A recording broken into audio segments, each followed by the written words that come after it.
Hi guys, it's Lauren again from Animal Workshop's Mobile Zoo. Now today what we're going to do is we are going to meet some fluffy animals. I've had requests, lots of them. We want some cute fluffy animals and I'm going to bring those to you today. Okay, now before we learn in our first video about classification, how to tell the difference between our different vertebrate animals. So those vertebrate animals meaning that they have got a backbone just like us. And we are actually mammals. A lot of people forget that humans are actually animals. Okay, so our mammals are these warm-blooded animals. That means, just like us, we can keep ourselves nice and warm. We don't even have to think about it. Our body does it for us. But those reptiles that we met last time, they can't do it. They're cold-blooded. Now, there is a posh word for this. It is thermoregulation. That means your body thermoregulates, it keeps itself warm. Okay, so mammals, they can do that. Now mammals are animals with fur or hair on their body, so you can see we have got hair. Okay, lots of different animals have, but I often get asked when we go into schools, dolphins and whales, they are mammals but they do not have hair. Well, actually they do. Okay, but not as much as a lot of other animals. So dolphins, the babies are actually born with hairs on their rostrum. Now the rostrum is their long nosy mouth bit, okay, and they have got hairs which do fall out quite quickly, okay, but you've got the Amazon river dolphin, which actually they have been proven to keep their hairs on their rostrum into adult life, and they think that that's because when they're swimming through the really murky waters, their hairs act like whiskers, you know, like cat's whiskers. They help them find their way around in the dark, and the dolphin's hairs do exactly the same thing but in the water. Okay, and also whales, so the humpback whale, they have got hairs on their chin. I know, it's lovely, but I will show you a photo right now.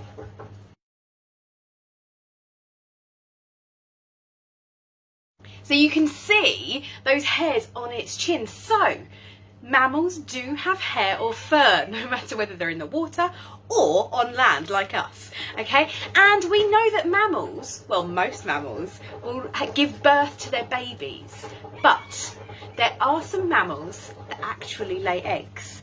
They are known as monotremes. And there's two groups, we're going to keep it simple today. There's two groups, or two types of animals that do lay eggs. Do we know any of them? They are the platypus and the echidna. I'm going to show you a picture of those right now.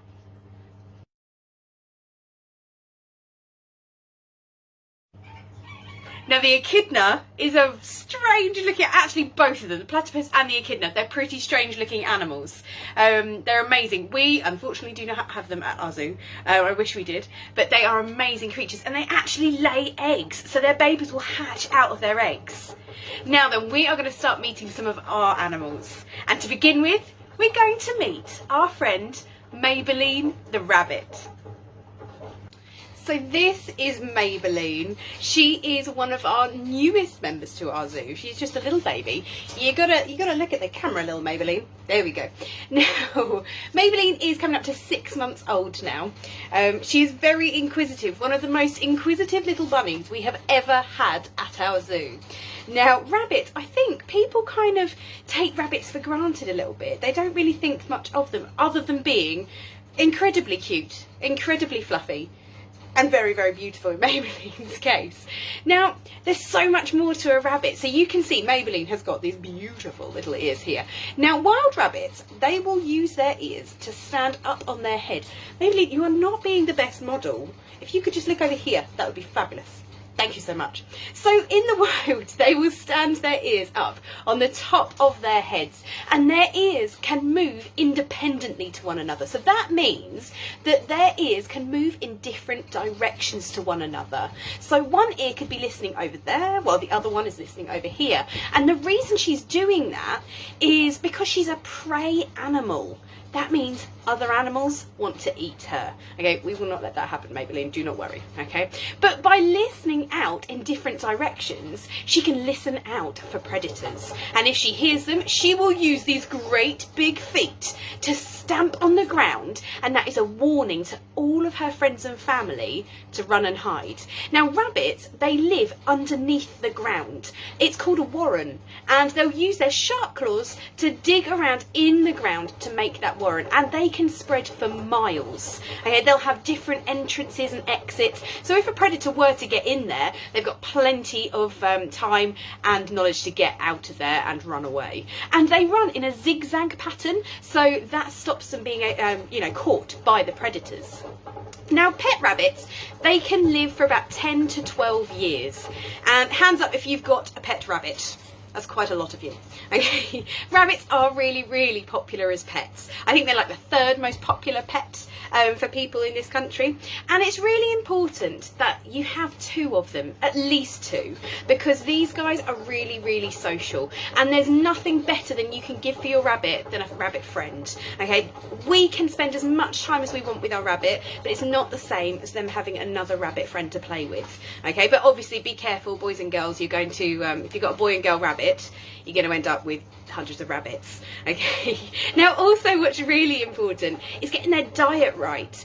In the wild, they would eat a huge amount of grass, a huge amount of weeds. Okay, and it's really important that they keep eating. Their tummy is very different to ours. They have to constantly eat. One, to keep their tummy nice and healthy and their digestive system moving, but also to keep their teeth healthy. Rabbits' teeth never stop growing. So wild rabbits, they never stop chewing. They're chewing on their grass, like I said, the weeds, but also sticks and things like that. But if you're keeping your rabbit in a hutch, they're only going to have access to what you give them. So it's really important as a rabbit owner, we give them loads of things to chew, because rabbits' teeth, they can grow about 1 centimetre a week.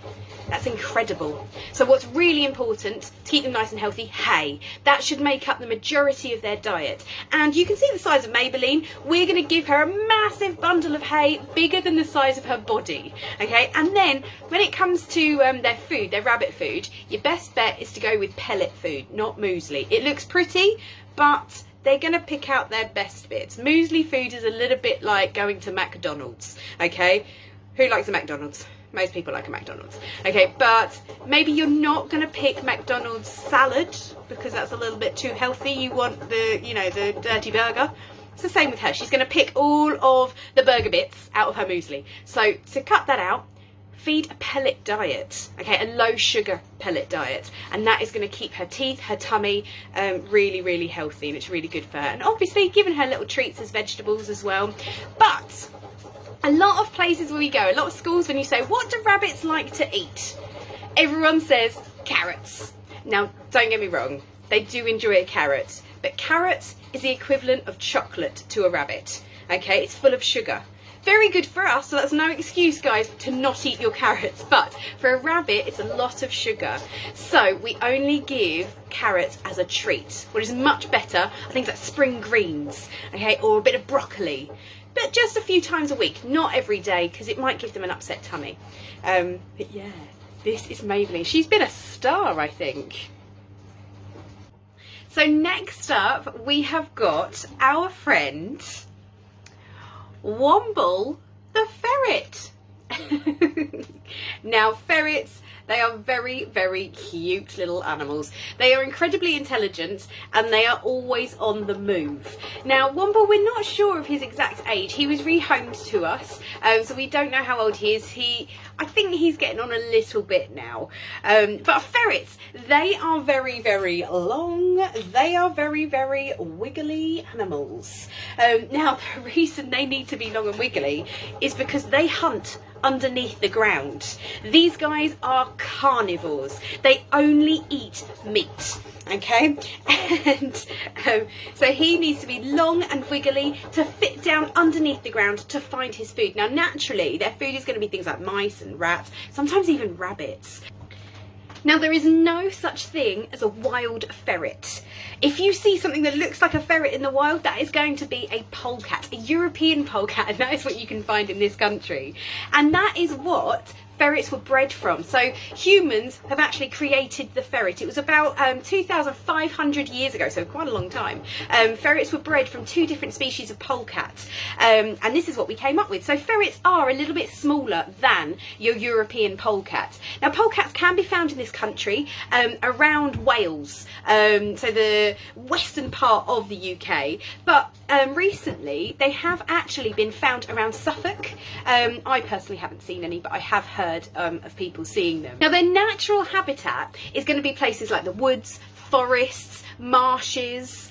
And what they'll do is they burrow underneath the ground. And these guys I refer to as being one of the laziest animals that I know. They can sleep for up to 18 hours a day. I would very much like to be you. But yeah, that only leaves about 4 or 6 hours to do exciting stuff. So find their dinner, have a little play, investigate things. But as you can see, they're very energetic. They're very wiggly. A lot of people do keep ferrets as pets. They do keep you on your toes. Be ready for lots of fun times with a ferret. And naughty times as well, because they are very, very cheeky. Now, next up, we have got our beautiful little girl called Blossom. Now, Blossom is one of our striped skunks, a North American striped skunk, named that because of this beautiful stripe down their back. Now, what do we know about skunks? I'm sure I just heard a few of you say they smell or they're stinky. Well, you're not wrong, but you're not 100% right either. So these guys will only be smelly if they are threatened or scared. So what they will do, if an animal comes up to them that they're not too keen on, they will do a handstand.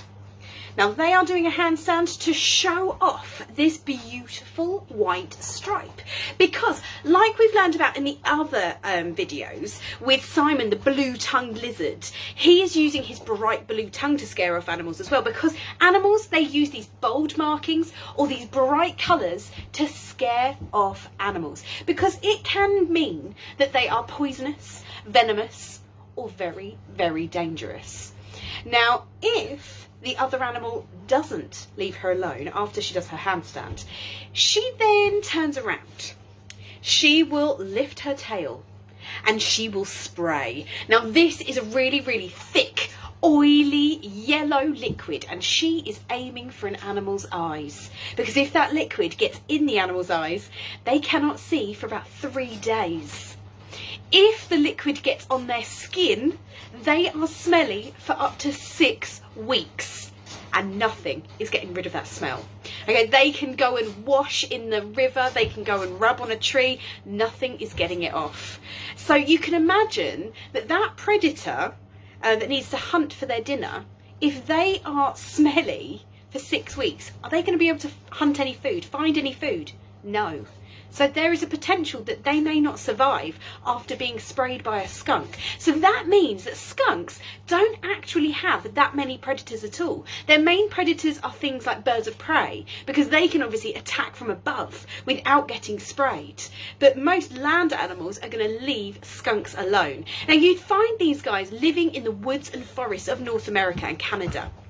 And they often don't even make their own homes. These guys have got so much power in the woods and forests against the other animals that they can just be wandering around, see a lovely little home that another animal's made and just said, get out, that's mine. And the other animals, they're not going to fight with a skunk, so they're just like, yes, okay, you can live there. But they have been found to share homes with raccoons as well.